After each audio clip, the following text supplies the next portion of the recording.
Hey everyone, it's George from Blockchain DXB. You're listening to Crypto and Coffee at 8. Now, how Crypto and Coffee at 8 works is Monday to Thursdays, 8 a.m. to 8:30 a.m.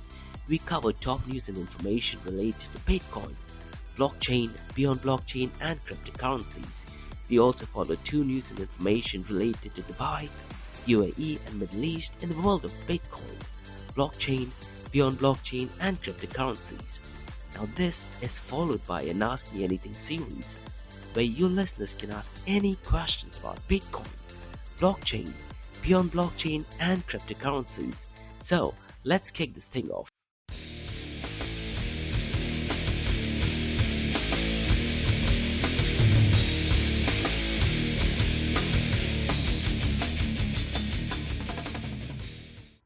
Ten, 9, 8, 7, 6, 5, 4, 3, 2, 1. Hey everyone, it's George from Blockchain DXB, and today is the 11th of October 2021. First working day for me. Usually people in Dubai and Middle East, they work Sunday to Thursdays. But our podcast, that is Blockchain DXB, is only from Monday to Thursday. So today is Monday, and today is the 11th of October 2021. Shocktober looking really good for Bitcoin and cryptocurrency market. The market cap is hovering around $2.3 trillion mark. And today we have some really interesting news about Ethereum and its use case as a settlement layer. And will it overtake Bitcoin settlement layer and network settlement layer? We're going to be discussing some bits of it. We will also look at Vitalik Buterin, one of the co-founders of Ethereum, who is called Bitcoin maximalist, shameless, and this is in regard to Bitcoin El Salvador, and a lot of back and forth conversation in Reddit. So definitely really important stuff. And we're also going to be talking about McDonald's, who has gotten into NFTs in China. And one question that I always pose again and again is Bitcoin apolitical? And can politics and politicians help or break Bitcoin and open source innovation? And I have one question, that is, according to you guys, do you think Republicans are in favor of Bitcoin and open source innovation? Or are Democrats in favor of Bitcoin and open source innovation? Now in UK, are Conservatives in favor of Bitcoin and open source innovation? Or are Labour Party more in favor of Bitcoin and open source innovation? So that is a question I really want you guys to think over. Regarding UAE, I have two news, and both the news has got to do with Blockchain DXB. The first one is the Bitcoin Beginner's Guide. Now this is my 9th session, and you can sign up for this event either via eventbrite.com. I will also be going live on Podbean, so you can listen to the audio version via Podbean, or you can also go to AirMeet. It kind of is similar to Zoom, but it's much more interactive. So Bitcoin Beginner's Guide takes place on the 21st of October. Now it is a 3-part series. The first one is on the 21st of October. The second is on the 28th of October. And the third one is on the 4th of November. The second news is also about Blockchain DXB, that is Ethereum Beginner's Guide. This is the 5th session by me. The whole idea is to educate the people of Dubai, UAE, and Middle East, so that you guys get a better idea of what Bitcoin is and what Ethereum is. The Ethereum Beginner's Guide takes place on the 21st of October. It is just a 1-part series. So again, the sessions are completely free of cost. So going back to today's news, welcome guys, it's 8 a.m. You're in Dubai, and you're listening to Crypto and Coffee at 8, where we cover 5 news and information pertaining to Bitcoin, blockchain, beyond blockchain, and cryptocurrencies. How the series of episodes under Crypto and Coffee at 8 works is, we usually cover 3 news and information pertaining to the price of cryptocurrencies, and some breaking news or mega news, occasionally short and sweet news as well. The other 2 news and information is related to Dubai, UAE, and Middle East in the world of Bitcoin, blockchain, beyond blockchain, and cryptocurrencies. This is followed by Ask Me Anything series, where you listeners can ask any questions about Bitcoin, blockchain, beyond blockchain, and cryptocurrencies from 8:30 a.m. to 9 a.m. Gulf Standard Time. So let's kick this thing off.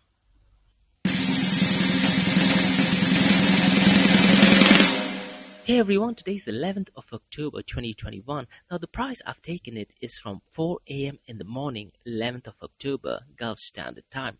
The global crypto market is at $2.26 trillion. Since the last 24 hours, it is marginally down by 2.66%. Now what's really interesting is that the total crypto market volume over the last 24 hours has also gone down over the weekend. Now when I looked at this report, on Thursday, as per Gulf Standard Time, the total crypto market volume for the last 24 hours was hovering around $120 billion. Now, since the last 24 hours, that is in Sunday and Monday, it has gone down by over $20 billion.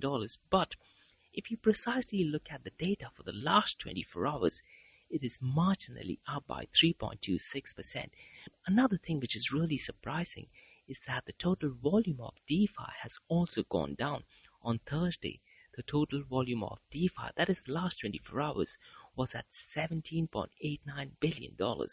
The total volume in DeFi is currently at $11.29 billion.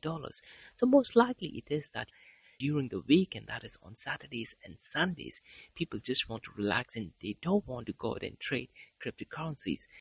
DeFi accounts for 11.40% of the total crypto market 24-hour volume. On Thursday, DeFi accounted for 14.50% of the total crypto market 24-hour volume. The volume of stablecoins now is at $78.44 billion. Stablecoin accounts for 79.21% of the total crypto market 24-hour volume. The king of all kings, Bitcoin. The price of Bitcoin has gone extremely high and is currently at $54,734. Now, who would have thought the price of Bitcoin would go past $50,000 back in 2013? Now, 2013 was the time when I got involved into Bitcoin. Believe it or not, that time the maximum I thought the price of Bitcoin would go, and this is the absolute maximum. I was thinking a maximum of $200. That's about all. But fast forward to 2021, October, the price is $54,734. What is really interesting in 2021 in comparison to 2017 is that the Bitcoin dominance is gradually getting higher and higher. Looks like the general media and general people are understanding that a lot of the shitcoins do not have any volume. So the Bitcoin dominance is gradually going up to, and currently it is at 45.50%, an increase of 0.88% over the last 24 hours. Now we have some really interesting information, and this has to do with settlement layer. My question to you guys is, Bitcoin versus Ethereum, what makes for a better settlement layer? Ethereum as payment settlement layer, how does that sound? Now there's a really important tweet by Ryan Watkins, who I believe works for Masori. Now Masori.io does a lot of on-chain analysis for Bitcoin, Ethereum, and a couple of other cryptocurrencies as well. As per Masori report, over $6.2 trillion in transactions have been settled on Ethereum over the last 12 months. That is absolutely massive news. It is up by well over 300% since the last 24 hours. This has a lot to do with DeFi and maybe a lot to do with NFTs, I thought. But guess what? This does not take into consideration the ERC20 tokens at all. So a lot of the transaction details are purely to do with stable coins. Now out of the $6.2 trillion, I believe 80 to 90% of that will be Tether USDT. So this is absolutely massive news, and I really am not sure why mainstream media is not covering it. So over $6.2 trillion in transactions have been settled over Ethereum. Now Saifedean Ammous, who is the author of a book, Bitcoin Standard, does make use of time preference, and he feels that Bitcoin can and will be used as global settlement layer. Now at macro level, what that would mean is that banks would settle their transaction details or international settlement details using Bitcoin at the end of the day. But looks like Ethereum is taking that place. Ethereum is turning out to be a massive giant. Again, as I mentioned, this does not even include the ERC20 token. Now, in a similar post, Nasdaq had posted an article over a month ago, and it has a comparison of Bitcoin versus Ethereum as settlement network. Some really detailed information is in that report.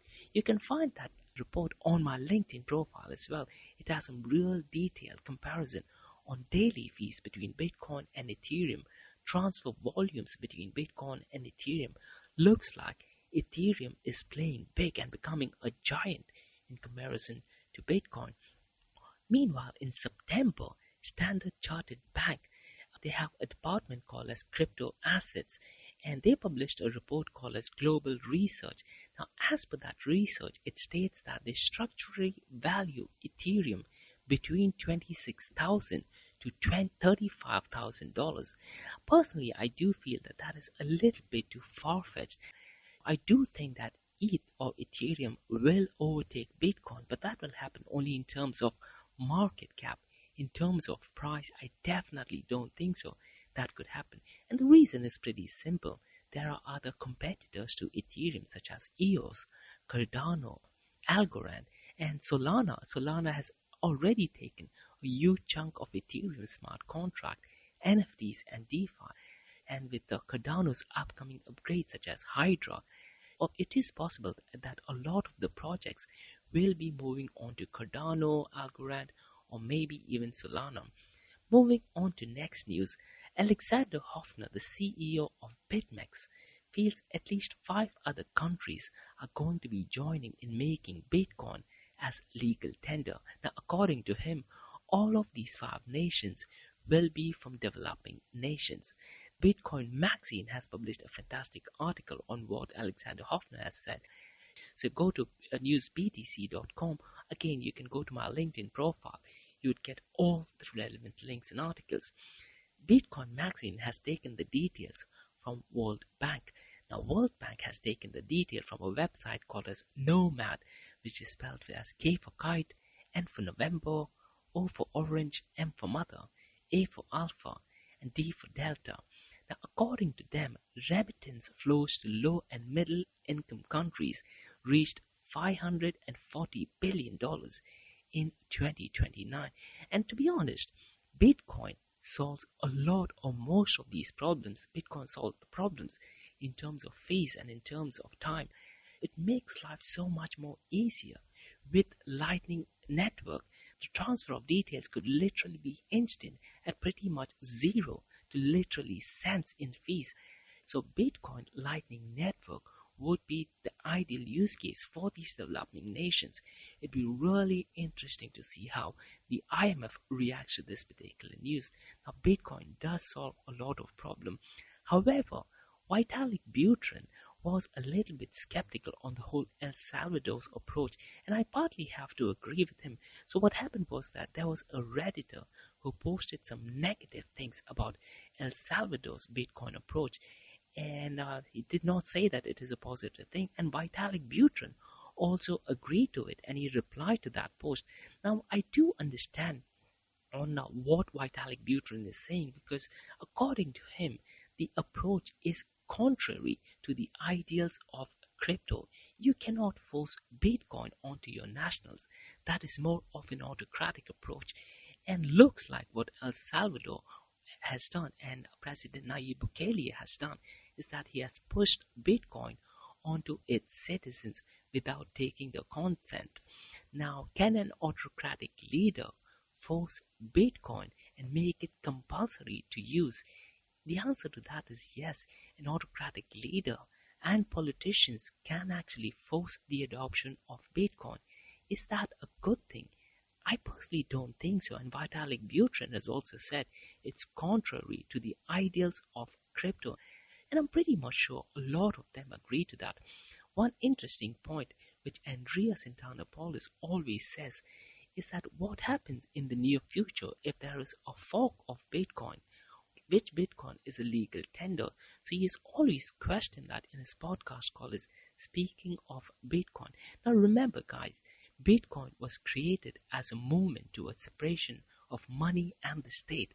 Will it ever be successful? I really have no answer. It is a peer-to-peer electronic cash system, but politics and politicians can sway the direction in the adoption of Bitcoin and also making sure that it does not get adopted as well. Now, I did have a session last week called as Pestle or Analysis, where I talked about the political factors that govern Bitcoin and how politicians and politics can actually make or break Bitcoin and open source innovation. Now, talking about politics, I also have another question for you guys. Are Republicans in favor of Bitcoin and open source innovation, or are Democrats in favor of Bitcoin and open source innovation? Now again, if you're in UK, are Conservatives in favor of Bitcoin and open source innovation, or are Labour Party members in favor of Bitcoin and open source innovation? Republican Senator Cynthia Loomis is very pro-Bitcoin and pro-open source, and she's actually bought more Bitcoin. And in the past as well, when the price of Bitcoin was falling down, she was excited that she will be buying more Bitcoin. In a recent post by News BTC by Bitcoin.com, she disclosed her recent Bitcoin purchase in a periodic transaction report. So all these politicians, they have to show their extra earnings. Jameson Lopp, one of the OGs of Bitcoin, also has a project called as bitcoinpoliticians.org. What this particular website does is it shows all the politicians who have bought Bitcoin, and it's not a surprise. There are only 6 politicians, as per his data, who have purchased Bitcoin. All the politicians are Republican. Not a single Democrat has shown having purchased Bitcoin. So looks like all Republicans are in favor of Bitcoin and open source innovation and freedom. Moving on to some NFT news. McDonald's in China gave away Big Mac Rubik's Cube as NFTs. They did that on its 31st anniversary, which was on the 8th of October. So if you go to McDonald's website, you can see a 3D image of Big Mac Rubik's Cube, and there were only 188 NFTs that were being issued. McDonald's has a tie-up with Conflex Network. Well, I believe is a blockchain protocol, maybe somewhat similar to Ethereum. The only post that I saw was by Conflex Network's Twitter account. So they have released 188 NFTs. What do you guys think? Do you guys think that someone will buy this on a secondary market? And will there be value for McDonald's Big Mac Rubik's Cube? Most likely, maybe 10 or 20 years down the line, it could be something, which might be shown on Pawn Shop, where some collectors may definitely go ahead and buy one of these NFTs. The next news that I have, and I'm a bit skeptical on this, because there is no official release on this, so I'm not sure if it is a rumor or legitimate news. News from various articles from various crypto mainstream media state that Godwin Emefiele, who is the governor of the Central Bank of Nigeria, has confirmed the country's upcoming digital currency will be launched in a couple of days from now. I'm unable to find absolutely any legitimate source. Bitcoin Magazine has got the source from NDTV, which is an Indian channel in India, Indian news channel in India. In that particular website, it does not give any sources. So I try to look at sources from, Cointelegraph. Everyone has published this article that the Central Bank of Nigeria has confirmed the country's upcoming digital currency will be launched in a couple of days from now. However, I just could not find the official source. So it most likely could be rumor and illegitimate news. So I wouldn't be surprised if that thing does not happen in the next few days. Moving on to 2 news, and both the news is about blockchain DXB. The first one is the Bitcoin Beginner's Guide by Blockchain DXB. Now again guys, there are 3 dates for it. The first one is on the 21st of October, and it's from 11:30 a.m. to 12:30 p.m. Gulf Standard Time. The second one is on 28th of October, and the third one is on the 4th of October. So all of these sessions are from 11:30 a.m. to 12:30 p.m. Gulf Standard Time. The reason is an initiative to train educate and consult the people of Dubai on Bitcoin and blockchain strategy. And this is purely done in line with Dubai blockchain strategy. The link for the event can be found on eventbrite.com. So what you guys can do is go to eventbrite.com and just type in blockchain DXB. You can also find the link on my website, that is www.blockchaindxb.com, or you can just drop me an email to info@blockchaindxb.com. In case you want to listen only to the audio version, you can do that via Podbean app. Podbean is an app for iOS and Android users. So what I will be covering on the 21st of October will be the history of Bitcoin. We're going to be covering the projects before Bitcoin, prior problems with cryptocurrency, that is the massive double spend problem. At this point of stage, I'm hoping that everyone knows what the double spend problem is and how Satoshi Nakamoto solved the double spend problem. We'll also look at who is Satoshi Nakamoto, why it matters, and why it doesn't matter to know who is Satoshi Nakamoto. We'll also go ahead and explore how Bitcoin works, that is how the blocks are created and how is it changed. So what is it that goes in a block and how the blocks are chained. So all this will be covered on the 21st of October at 11:30 a.m. On the 28th of October, we're going to explore what BFT is, that is the Byzantine Fault Tolerance. We'll also look at the Bitcoin white paper. Now the Bitcoin white paper is only 9 pages long, and last week I talked about one of the projects in UAE where the white paper is 65 pages long, and from that 65 pages, the first 48 pages they just give introduction to NFTs. If you look at Bitcoin's white paper, it's only 9 pages long, so we'll just have a brief overview discussion on the white paper. We will also explore what is private key, what is public key, and what is SHA-256, that is secure hashing algorithm. And we'll explore 3 things, that is the hashing algorithm, the mathematics and cryptography that goes into Bitcoin, and how Bitcoin mining works.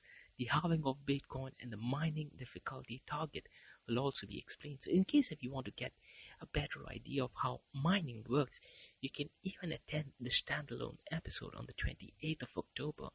And on the 4th of November, we look at the Bitcoin market share, the different forks of Bitcoin, and we'll also dwell into basics of Lightning and Liquid Network.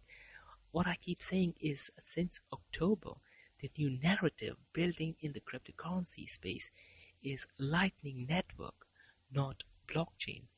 So we'll explore what Lightning Network is, what Liquid Network is, the different types of Bitcoin, the different types of wallets, and also Andreas Antonopoulos, the pillars of Bitcoin and open blockchain.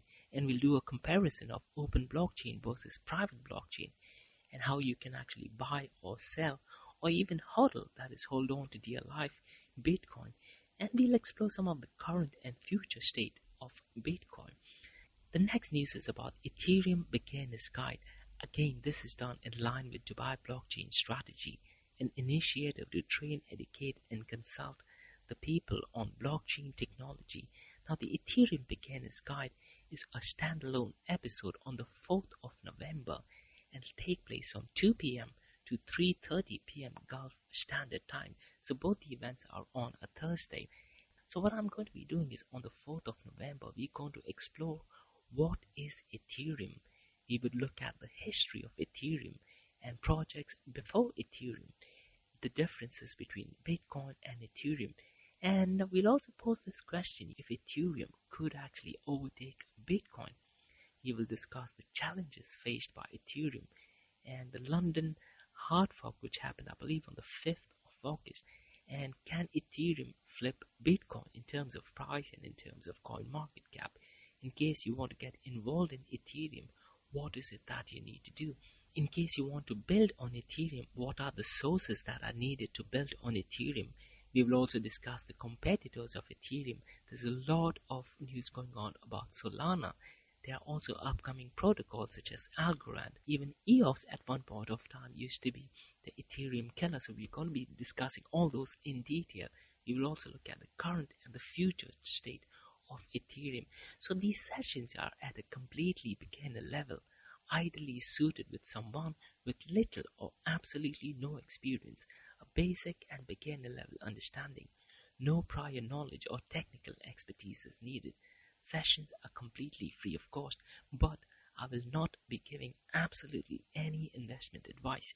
Again, in case you want to book these sessions, you can go to eventbrite.com. You can also go to my website, that is www.blockchaindxb.com, or drop me an email to info@blockchaindxb.com. That's all for today, guys, from the Crypto and Coffee at 8 from Blockchain DXB. In case you guys have any feedback or suggestions, please drop me an email to info@blockchaindxb.com. You can also check my website, that is www.blockchaindxb.com. If you like listening to this, please follow this podcast, click on the follow button, give it a 5-star rating, and share the word across. Now for the next 30 minutes, it's going to be an Ask Me Anything series, where you listeners can ask any questions about Bitcoin, blockchain, beyond blockchain, and cryptocurrencies. So let's kick this thing off. Hey everyone, it's George from Blockchain DXB. You're listening to Ask Me Anything series, where you listeners can ask any questions about Bitcoin, blockchain, beyond blockchain, and cryptocurrencies. Remember, Monday to Thursdays, 8 a.m. to 8:30 a.m. we have Crypto and Coffee at 8, where we talk about top price related information about Bitcoin, blockchain, beyond blockchain, and cryptocurrencies. This is followed by 2 news and information related to Dubai, UAE, and Middle East in the world of Bitcoin, blockchain, beyond blockchain, and cryptocurrencies.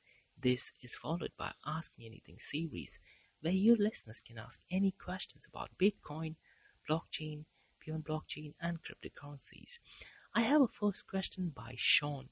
Sean asks, how can governments ban cryptocurrencies? Now the answer to that, Sean, is pretty simple. Governments cannot ban cryptocurrencies. That answer need not necessarily be true. Now let's try to explore Sean's question. Sean's question is a legitimate and a really nice question, so thank you, Sean, for asking that. How can governments ban cryptocurrencies? Governments can firstly stop privacy coins. So privacy coins such as Monero, Zcash, and any other upcoming privacy coins. What governments can do is they can impose severe restrictions on cryptocurrency exchanges. Apart from cryptocurrency exchanges, even websites such as bitcoinlocal.com, any website that accepts privacy coins, governments can impose severe restrictions. With reference to Monero, I'm pretty sure that in UAE, a lot of the cryptocurrency exchanges have received an ultimatum from governments. So a lot of the cryptocurrency exchanges in UAE have withdrawn Monero from their exchange. I'm really not sure in other countries if Monero can be used in cryptocurrency exchanges. Talking about Monero, on YouTube, Sean, there's a very technical series called as Breaking Monero. It is an 8 or 9 part series, extremely technical. Even Monero is not as private as one thinks. Even Monero has some flaws, and that particular series explains everything about Monero. And they also have explanation on Zcash. So going back to your question, Sean, privacy coins is one area where governments can actually ban and can have really strict regulations for cryptocurrency exchanges. Similar to privacy coins, what governments can do if they want, they can have severe KYC requirements for cryptocurrency exchanges, which is have each and every details of a person who joins a cryptocurrency exchange. So really strong regulations. Maybe have a strict age limit, maybe check the salary information, maybe check the personal identity. Like in UAE you have the Emirates ID, in US I believe you have social security number, in UK you have the NIS number or national insurance number. So having really strong valid documentations, having withdrawal limits. A smart way what governments can do is reduce the withdrawal limits, and they can also have another documentation needed as to why you want to withdraw these funds. So let's say if someone wants to withdraw more than $5,000, it could be possible that governments can have strong regulations for every customer who wants to withdraw more than $5,000, they need to have more verification, add more restrictions, or they just can't withdraw more than $5,000. And what has happened is, Sean, Iran has also played a really smart move. Now, what Iran has done is Iran is very much into Bitcoin mining. And effective 22nd of September, they have restarted the Bitcoin mining operations. Iran has played smart, wherein the central bank of Iran has told banks in Iran to block accounts that accept Bitcoins that were mined outside of Iran. Now, since Bitcoin transactions are completely open source, you can track where the Bitcoin originated from.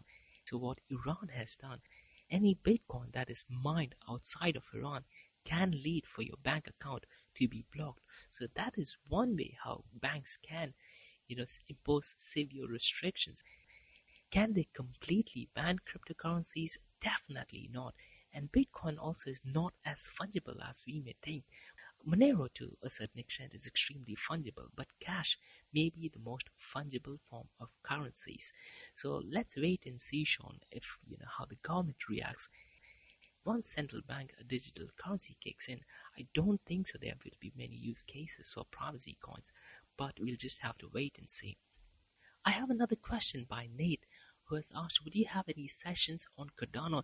Yes, absolutely, Nate. What I'm thinking is probably towards the end of the month, I will release an article either via LinkedIn and on my podcast as well on as to the date on when I will have the Cardano series.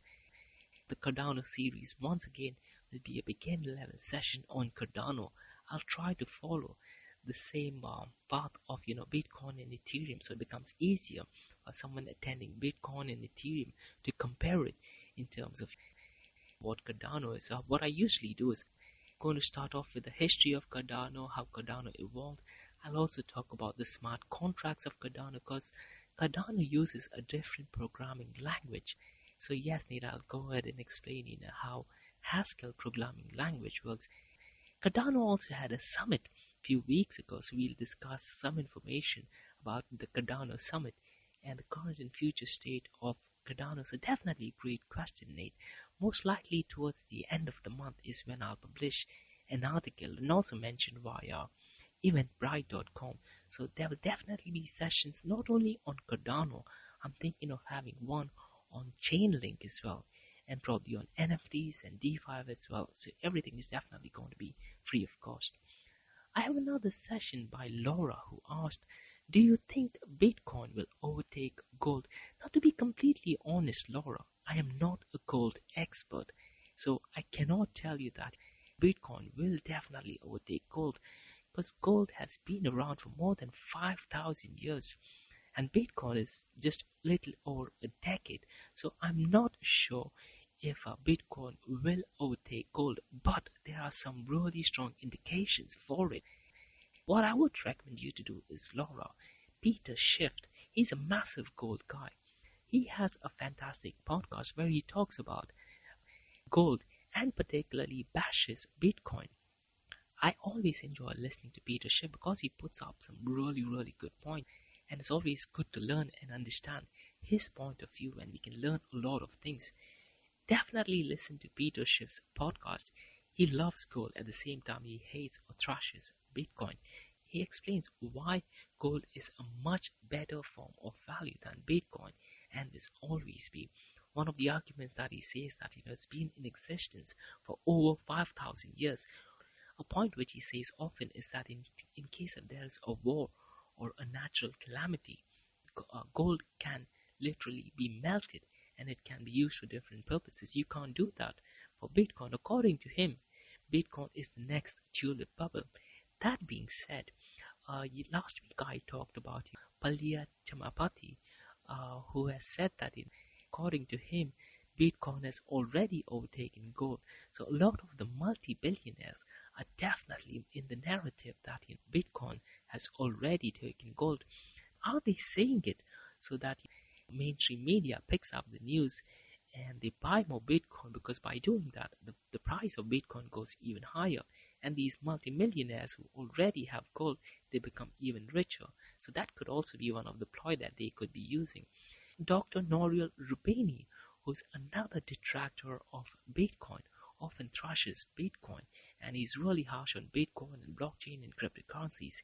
He has some really interesting points which are against Bitcoin and against blockchain. According to him, Bitcoin and blockchain is just a glorified Excel spreadsheet. A part of me 100% agrees to him. And if you listen to Dr. Nouriel Roubini, he always likes gold. He does not like cash. According to him, cash is trash, something which Ray Dalio says quite often. Now, Dr. Nouriel Roubini does say some really powerful statements, and if you actually watch his debates, I've watched pretty much all of his debates. He does not like Bitcoin or does not like blockchain at all. In each and every one of his debate, every person he is talking to agrees to him. Alex Richensky, who's had a debate with Nouriel Roubini, says that whatever he's saying, he does agree to it. Vitalik Buterin agrees to Dr. Nouriel Roubini. Roger Ver also agrees to Nouriel Roubini. So to answer your question, Laura, do I think Bitcoin will overtake gold? I don't particularly think so. Again, I'm not a gold expert, so probably a gold expert who has got into Bitcoin might be in a better position to say that. But at the same time, if you look at YouTube influencers, they would definitely say that the price of Bitcoin will overtake gold. One reason why they are trying to do that is so that they can pump the price of Bitcoin. They can ask their followers. And some of these YouTube influencers, they have got well over 1 million followers. And some of them blindly listen to what they have to say. Some of the explanations need not necessarily be true as well, but they do believe and go with the FUD. So do I think, Laura, the price of Bitcoin will overtake gold? I am really not sure, to be completely honest. Well, that's all for today, guys, from the Ask Me Anything series. If you have any questions or feedback, drop me an email to info@blockchaindxb.com.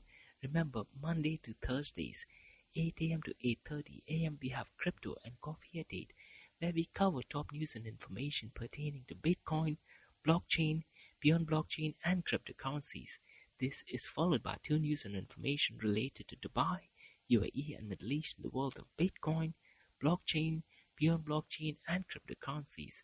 This is followed by Ask Me Anything series, where you listeners can ask any questions about Bitcoin, blockchain, beyond blockchain, and cryptocurrencies, 8:30 a.m. to 9 a.m. Gulf Standard Time.